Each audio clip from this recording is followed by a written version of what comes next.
My name is BINI and I'm here with Uksounddd. Is there one song everyone should know you by? I'd say Starstruck probably. It's my most streamed song and it was my first song I ever dropped. But I think I've improved a lot since then. But that is probably like the best like introduction song into my sort of like music. Your most recent release, 123, what was the message behind it?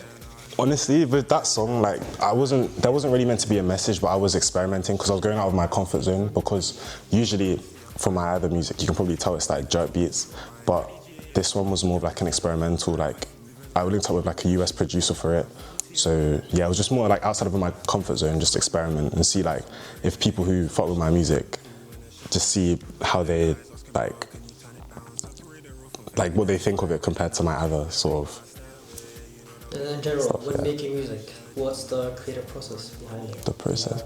Well, I work with a producer called M-Pesa. Like you probably, like people who follow me probably see me like I am a lot, or he's always in like, my credits. But I work with him, and usually he'll just like give me a beat and I'll like punch in, or he'll send me a beat when I'm at home, and then I'll like just come up with the ideas before I go studio, and then we'll just like both of us will like work together to come up with the best sounding song. Right. So you only officially started releasing music this year. How would you say that journey of recently began? Honestly, I'd say through my boy Floyd. He makes music too, and he used to just load up like trap beats, and we used to rap over it in like an American accent. But then one day, we must have found like a UK jerk beat, and then I rapped on it in like a US accent, and it actually sounded good. So then I went to studio and then turned it into an actual song, and that's where like Nerds came from, and then yeah, and then since then I've just carried on. Fair enough. Yeah.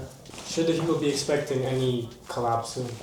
Yeah, I'd say before the end of February, I'd say like 4. So Sky Fuego, Too Much Motion, Starboy, and then Multi. I'd say those 4. Speaking about collabs, like who would be your dream collab or like dream feature? Well, like realistic or like this.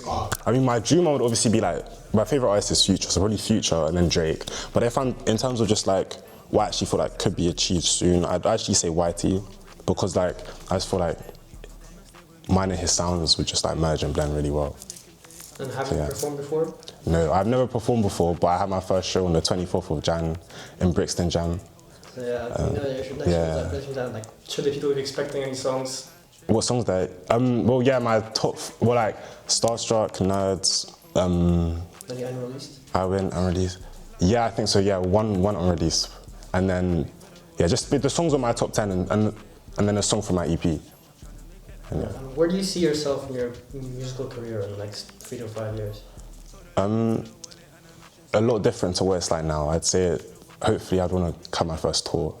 I'd say, and I would obviously, I could just say the generic thing and be like, oh, like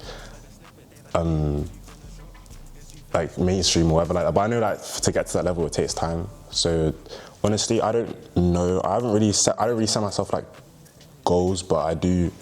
I'm just like, it's just like the process. Like as long as it takes to get there. But I love it like every day. So yeah. That's all the questions we have. Okay. Thank you. Thank you.